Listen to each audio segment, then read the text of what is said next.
La salud económica de los países no solo depende de su propia capacidad para producir bienes y servicios, sino que también está condicionada por lo que sucede en los conflictos bélicos, las crisis sanitarias o incluso la moda y las creencias de los mercados, entre otras razones. Lo importante y a tener en consideración es que la economía está compuesta por ciclos de subidas y bajadas y que su comportamiento es similar al de una ola. Cuando crece, la curva empieza a subir hasta alcanzar su máxima capacidad y luego inicia una fase de bajada hasta tocar los mínimos para, otra vez, volver a escalar. A la fase de crecimiento se le conoce como expansión económica, mientras que a la opuesta se le denomina contracción económica. Ahora bien, si la contracción se extiende durante 2 trimestres seguidos, entonces se considera que una economía ha entrado en recesión. Y el indicador que, por lo general, se toma como referencia para identificarla es el PIB, o Producto Interno Bruto. Entonces, ¿qué factores inciden en una recesión económica? Por un lado está la sobreoferta, por otro la incertidumbre y la especulación. Lo cierto es que cuanto más tiempo permanezca un país o región geográfica en una recesión económica, más difícil será revertir los efectos que desencadena, como la disminución del consumo, la caída de las inversiones, la reducción en la producción de bienes y servicios o la pérdida del empleo. A nivel global, el Banco Mundial advirtió que el mundo podría estar avanzando poco a poco hacia una recesión mundial en 2023 y una serie de crisis financieras en los mercados emergentes y las economías en desarrollo. Esto podría causar daños duraderos, según un estudio publicado por la misma institución. ¿Cuáles son los efectos concretos del contexto económico que se vive en Chile y el mundo? ¿De qué manera este escenario incide en los salarios y el empleo? ¿Qué tal? ¿Cómo están? Bienvenidos a un nuevo capítulo de Gran Angular, el espacio de T3 en vivo, donde hacemos zoom a algunas temáticas sociales, medioambientales y económicas. El día de hoy, ya lo ven, está en pantalla con nosotros Óscar Landerreche, director académico del Magíster en Políticas Públicas de la Facultad de Economía y Negocios de la Universidad de Chile. Muchas gracias por estar con nosotros. Un gusto estar acá, muchas gracias. El día de hoy vamos a hablar del contexto económico. Vamos a dar conceptos claves para que usted en su casa pueda entender la situación que estamos viviendo. Partamos con la conversación, porque en decisión unánime el Banco Central subió la tasa de interés en 50 puntos bases y llegó a 11.25%. ¿Qué significa esto en la práctica?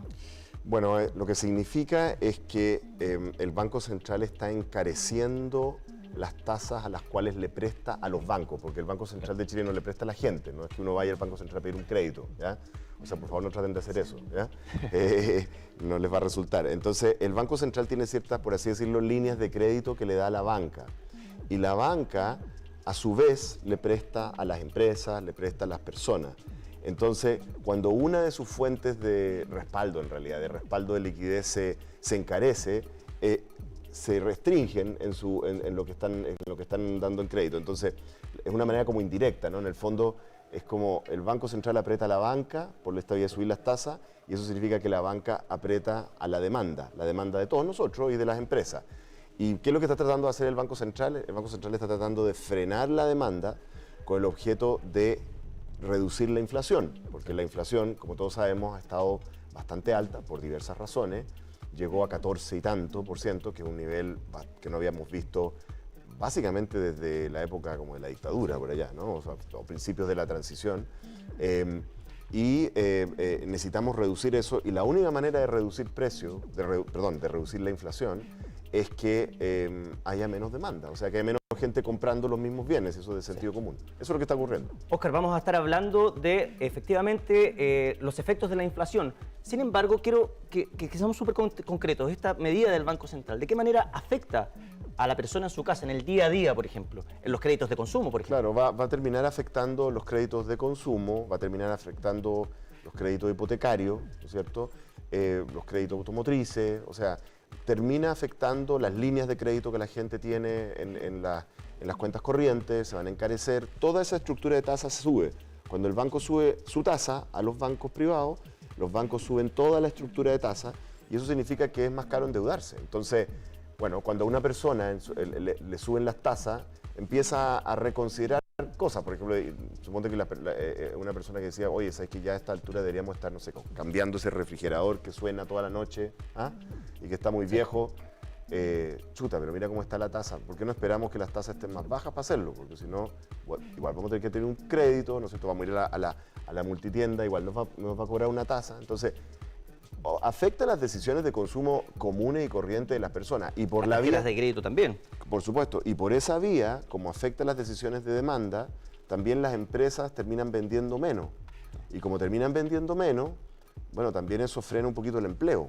La parte que es bien importante decir para que la tengamos presente y no le mintamos a las personas. Cuando el Banco Central sube las tasas, frena la economía. ¿Entiendes? Y eso termina afectando el consumo, el empleo y todo lo demás. Lo que pasa es que si tú no haces eso, se te sale de control la inflación, que igual termina afectando a la gente, o sea, le termina erosionando los salarios, que es algo que podemos discutir un poquito más.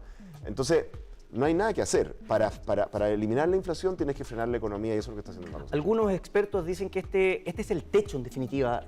¿Tú postulas eso mismo, que no podría llegar a subir más? O sea, de poder puede, depende de lo no que... debería. No, o sea, depende de lo que pase con la inflación y una parte de la inflación que tenemos en Chile tiene que ver con eventos que pasan en el mundo. Tiene que ver con la inflación de los combustibles, lo que pasa en Estados Unidos, con el tipo de cambio, etc. Sin embargo, yo personalmente pensaba a principios de año que la inflación iba a rebotar en un techo de 15%.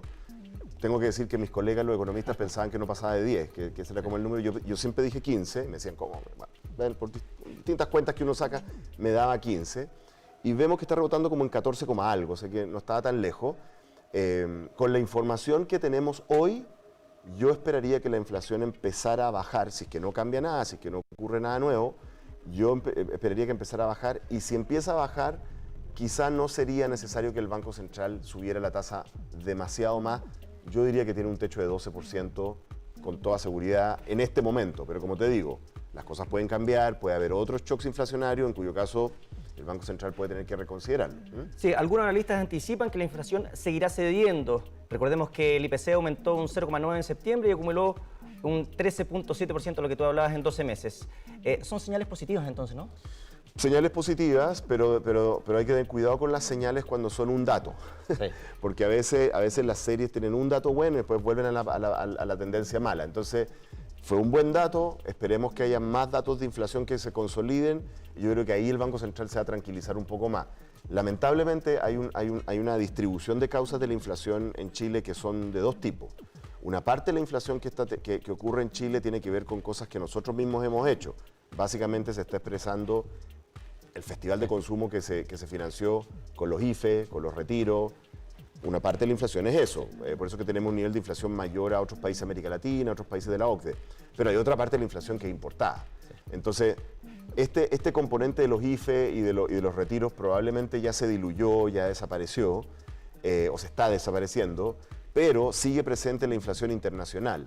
Entonces, dependiendo un poco de cómo evolucione eso, vamos a ver si afloja y se consolida esa tendencia que para la cual, como tú tienes razón, tiene unos buenos primeros datos. Tú hablabas de un dato, pero ¿qué se necesita para que sea tendencia? ¿Cuántos meses debemos esperar con datos positivos? No, yo esperaría que si hay un segundo mes de caída de la inflación, un par de meses más, ya deberíamos estar en un escenario en que empezamos a creer todos de que está quebrada la tendencia al alza de la inflación. Yo creo que hay que esperar un par de meses, o sea, a fin de año, digamos. A fin de año vamos a ver si estamos de baja con la inflación, que es lo que yo espero. Óscar, tú hablabas de este contexto en el que estamos insertos y ¿qué podemos hacer? ¿Qué se puede hacer para hablar de recuperación, de crecimiento? ¿En cuánto tiempo debería pasar? Algunos postulan 36 meses, 3 años, para que efectivamente la economía vuelva a estar sana. Lamentablemente las proyecciones de crecimiento económico para Chile son muy malas, ¿ya? Y aquí hay que distinguir dos cosas que a veces cuesta en el debate público. Una cosa son las tendencias estructurales de una economía, o sea, cómo se está comportando la economía chilena en el largo plazo, y una cosa distinta es el ciclo económico. Lo que la gente tiene que imaginar, imagínense esto, imagínense un avión que despega en Santiago y va a Lima, ¿cierto? Si uno mira de lejos la trayectoria en un mapa, ve una línea, ¿no? Una línea, entonces uno dice, ¿cuál es la trayectoria de este avión? La trayectoria de este avión es que va de Santiago a Lima. Pero si uno mira de cerca el avión tiene turbulencia, el avión tiene que hacer un giro para hacerle el quite a una nube para que no se asusten los pasajeros, tiene que bajar y subir. Entonces, en torno a esa tendencia hay ciclos, ¿no es cierto? Entonces, una cosa es el ciclo económico, ¿no es cierto? Que en este momento vamos a pasar por un ciclo económico malo en todo el mundo, también en Chile, pero hay otra cosa que es la tendencia. Y te tengo muy malas noticias. Las dos son malas en Chile. O sea, tanto el ciclo económico es malo como la tendencia. Entonces, es cierto que uno puede pensar que este ciclo se completa con 2 años. Alguna gente piensa que 3, ya te puedo explicar por qué, 3 años para pasar por el ciclo malo. Sí, pero cuando salgamos del ciclo malo, vamos a volver a una tendencia que igual es mala, una tendencia que durante los últimos ya casi 10 años básicamente está convergiendo a 0% de crecimiento. Esa es la tendencia. Ahora, ¿por qué la gente dice 3 años? El contexto internacional influye. ¿Por qué la gente dice 3 años? Básicamente porque un ciclo normal completo, con la parte buena y la parte mala, un ciclo normal de la economía es algo así como 7 años, 8 años. Entonces son como 3 o 4 años buenos y 3 o 4 años malos, entonces nos tocan los 3 o 4 años malos. Ahora, yo creo que este ciclo es distinto, porque no es un ciclo normal, es un ciclo que tuvo que ver con el tema del COVID y la pandemia. Entonces yo creo que va a ser un poquito más corto, pero no debiera ser más corto que un par de años. Óscar, hablamos de gráficos, de repente la gente que nos está acompañando se marea un poco cuando empieza a ver, por ejemplo, tú me hablabas de ciclo y hay una explicación correcta que la acerca a la ciudadanía, pero si vamos a la práctica, la ciudadanía lleva meses viendo alza de los precios, hablamos de inflación. Entonces, el costo de la vida sube más, es más caro endeudarse. ¿Qué pasa con los salarios? Porque uno dice, hey, voy a la feria, compro los limones que antes estaban a 1.000, a 1.500, pasa algo similar con las lechugas, después, ¿para qué hablar de las carnes? ¿Qué pasa con los salarios hoy en día? Porque hablamos de inflación, hablamos de este escenario de una posible recesión. ¿Qué pasa con los salarios de la gente? Bueno, ahí es muy importante, sirven mucho los salarios para entender el problema de la inflación, porque si tú miras la última cifra que sacó el Instituto Nacional de Estadística sobre los salarios, pero midiendo los salarios en lucas, en peso, la verdad es que muestran un alza bien importante de los salarios, sobre 10%. O sea, los salarios subiendo 10%, la gente debería estar feliz, ¿no? Bueno, pero hay un problema, y es que los salarios, si suben, solo sirven si es que los precios no suben, ¿correcto? Y con esta inflación, sí, pues, los salarios subieron más de 10%, pero la inflación está en 14%. Entonces, cuando tú calculas los salarios corregidos por el alza de precios, que es lo que los economistas llamamos salarios reales. Eso te quería preguntar, ¿por qué salario real está obteniendo la fuerza de trabajo? O sea, el salario real es el salario nominal, o sea, en pesos, pero corregido por lo que pasa con lo que puede comprar el salario. El salario real es cuánto tú puedes comprar con tu salario. Y eso va a la baja, y va a la baja como 2%, 1% el último tiempo, lleva bastante tiempo a la baja. Lo que está ocurriendo es que la inflación está destruyendo el poder adquisitivo de los salarios. Entonces, da un poco lo mismo si te suben el salario, si es que tú puedes comprar menos con él. Y es por eso que el Banco Central está tan urgido por frenar la inflación. Bueno, muchos comentarios que nos llegaban acá decían el tema de la UEF.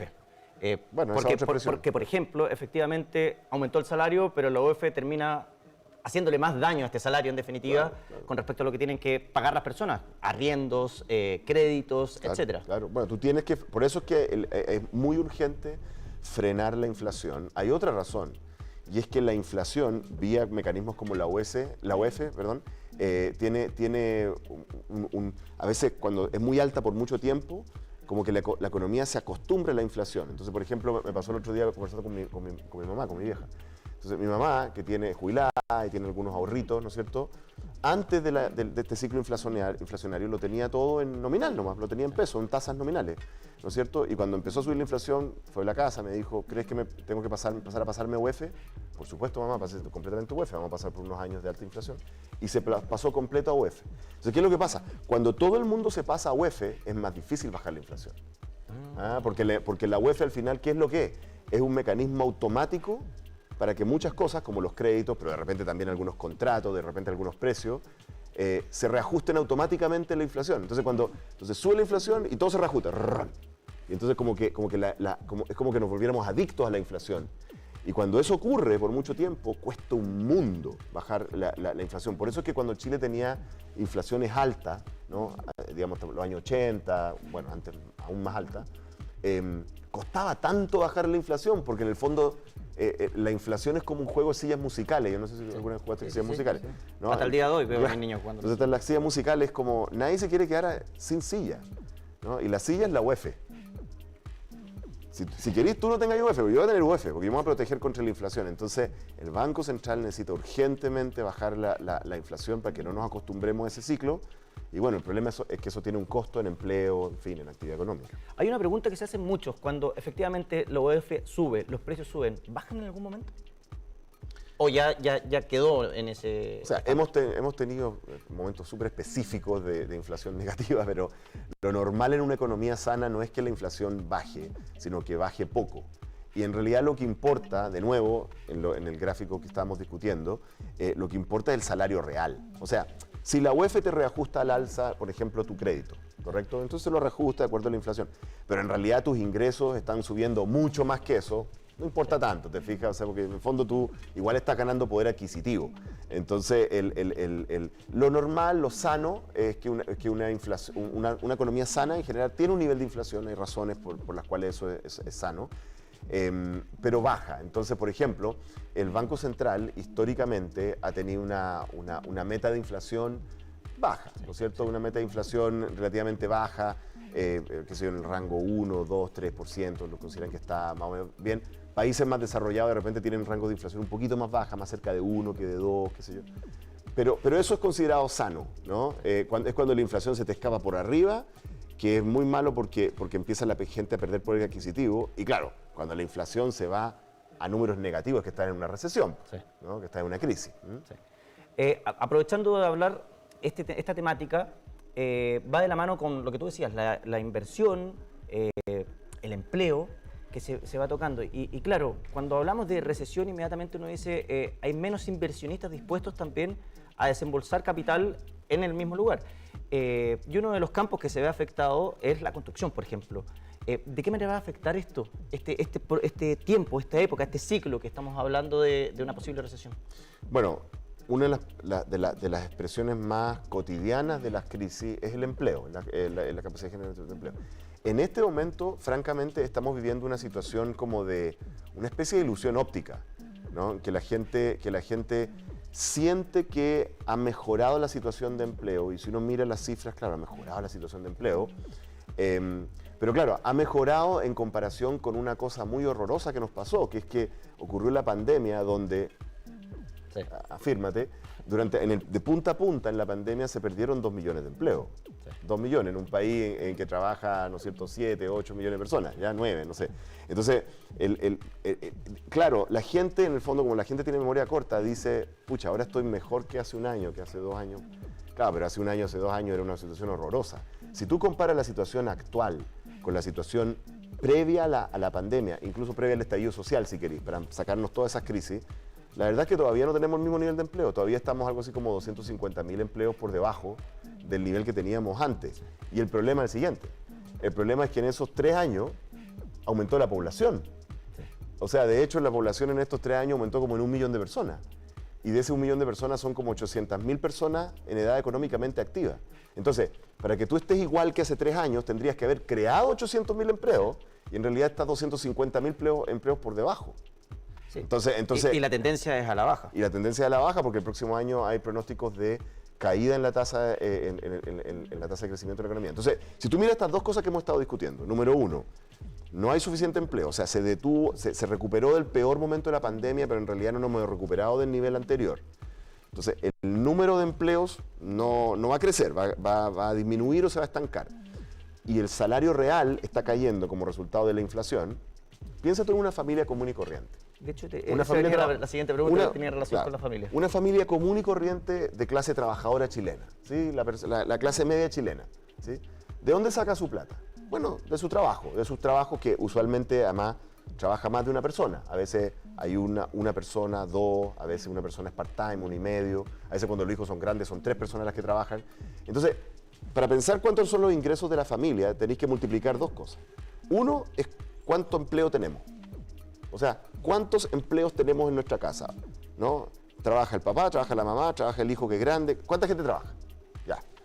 Eso se multiplica por cuánto ganan cada uno de los que trabaja en términos reales. Sí. O sea, considerando cuánto compra ese salario. Entonces, la multiplicación de esas 2 cosas. Los economistas le llamamos a esto, a la multiplicación entre número de empleo y salario real, masa de ingreso laboral. Así lo llamamos, masa de ingreso laboral. ¿Ya? Y la masa de ingreso laboral en Chile, debido a estas dos razones, está en picada para abajo, ¿no es cierto? O sea, el poder adquisitivo de la familia está en picada porque no se produjo completamente la recuperación de empleo a niveles prepandemia, se va a estancar a futuro, la gente lo sabe, o sea, esto es el empleo que hay, muy difícil que más personas de esta familia consigan empleo, y además los salarios a los cuales van a poder conseguir empleo probablemente no son tan buenos. Así que hay una situación complicada, que además es doblemente complicada por esta cosa de la memoria corta. La gente se siente bien porque salimos de la pandemia, se siente bien porque salimos de esa crisis horrorosa por la que pasamos, pero en realidad no está bien. Oye, Óscar, y a propósito de lo que tú mencionas, se da como un escenario perfecto para que crezca el empleo informal. Claro, bueno, eso es una tendencia que venía desde antes de la pandemia y del estallido social. Ha habido un crecimiento muy fuerte del crecimiento informal, derechamente tiene bastante que ver con la inmigración, para ser súper sincero. Los inmigrantes que vienen en búsqueda de oportunidades económicas típicamente son insertados en el mundo del trabajo de la venta en la calle, qué sé yo, o sea, trabajo informal, pero también había estado aumentando el empleo informal entre los trabajadores, por así decirlo, autóctonos, chilenos, residentes clásicos. Y lo otro que ocurrió... Que a la larga necesitan caja para poder subsistir. Sí. Obvio. Y después lo que ocurrió es que en la recuperación esta que te dije que ocurrió con el empleo, en que todavía estamos por debajo de los niveles prepandemia, buena parte de ese empleo recuperado es informal. Y la razón es muy simple. La razón es que, piensen ustedes, no en los grandes empresarios, ¿ya? Piensen usted en el señor que tiene un boliche en su barrio, ¿ya? El señor que tiene un boliche, que tiene un restaurante, que tiene una cuestión donde vende, una tienda, no sé, una zapatería, qué sé yo, un boliche, un taller mecánico. Ese señor pasó por 3 años en que no pudo vender casi nada, tuvo que despedir a mucha gente, ¿no es cierto?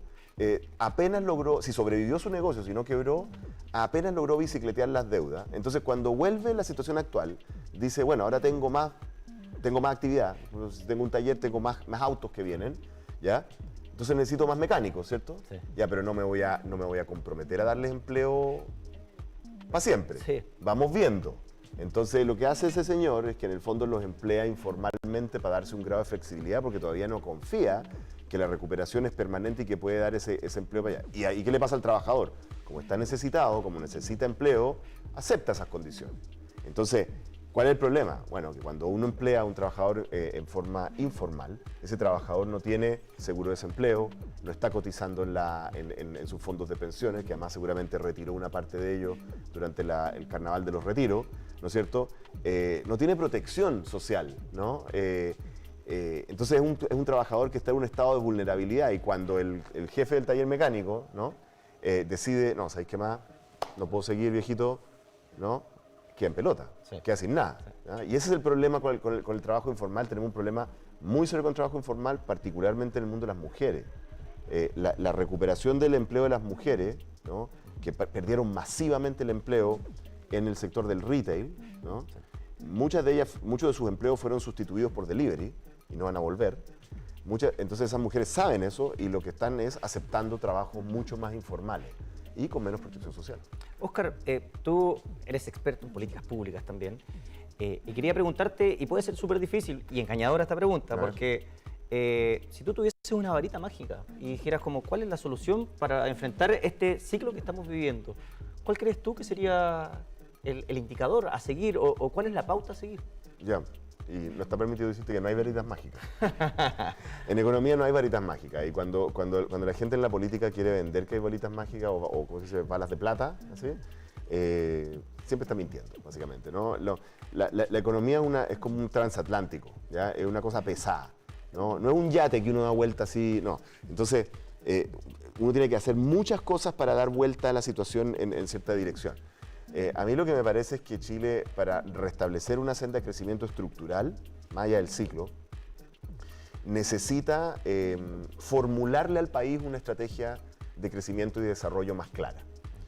Mira, yo siempre uso el siguiente ejemplo. Para los que tenemos algunos años más y nos acordamos de los tiempos de crecimiento altísimo que ocurrieron en los años 90, ¿no? En los años de la concertación, ¿no?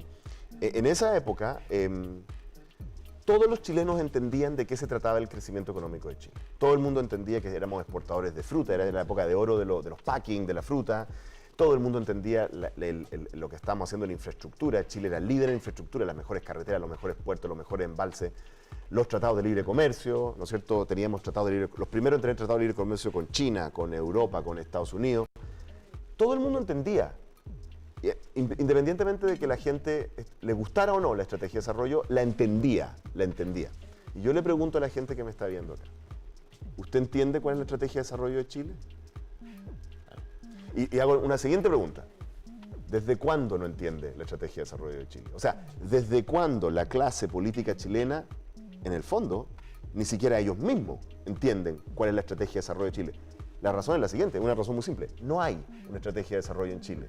Lo que tenemos hace mucho tiempo es a una clase política, ministros, administrando el corto plazo, administrando el ciclo, administrando la turbulencia. Claro. Pero el avión no sabemos para dónde va. Y mientras un país no sepa para dónde va, qué es lo que está tratando de hacer, es muy difícil que se ordene. Porque las decisiones que tienen que tomar empresarios, trabajadores, estudiantes, qué voy a estudiar, dónde voy a invertir, ahorro o no, me voy a tal ciudad a trabajar o no, todas esas decisiones son decisiones grandes, difíciles. Y si tú no entiendes para dónde va el país, es muy difícil que tomes decisiones importantes. Al final ese es el problema. Y en gran medida va de la mano con lo que estábamos hablando al comienzo de esto, la recesión. Efectivamente, esas incertidumbres que se van generando también espantan, por no decir menos. Y paralizan. Frenan. Y paralizan, claro. Espantan. Sí. ¿Te gustaría agregar algo más, Óscar, a esta conversación? Mira, yo creo que es bien importante que empecemos a hablar de economía como en forma bien sincera. A mí me pasa muchas veces en entrevistas o en conversaciones con gente más de la política, por así decirlo, ¿no es cierto?, de que yo les trato de decir estas cosas, estos problemas que tenemos con el crecimiento, con el empleo, con la productividad, y me dicen, no, pero usted es un economicista, me dicen, usted es un economicista, eso es un enfoque economicista, ¿no? Yo lo que le quiero decir a la gente es, la economía, claro, cuando uno la aborda como una cosa ideológica o misteriosa, bueno, puede ser, no sé, como una cosa de magos, pero en la realidad la economía es de lo que hemos estado hablando tú y yo. La economía es si yo tengo un empleo para poder pagarle unas vacaciones o poder cambiarle las zapatillas de fútbol a mi hijo, digamos. Esa es la economía. La economía es la señora que es jefa de hogar monoparental, que tiene 2 hijos, donde el papito corazón ya no pone ni uno, y ella es la que mantiene a los hijos, y antes tenía un empleo en el retail, y ahora desapareció ese empleo porque ahora todo es con delivery, y ella no puede andar arriba de una moto en las noches porque tiene un hijo.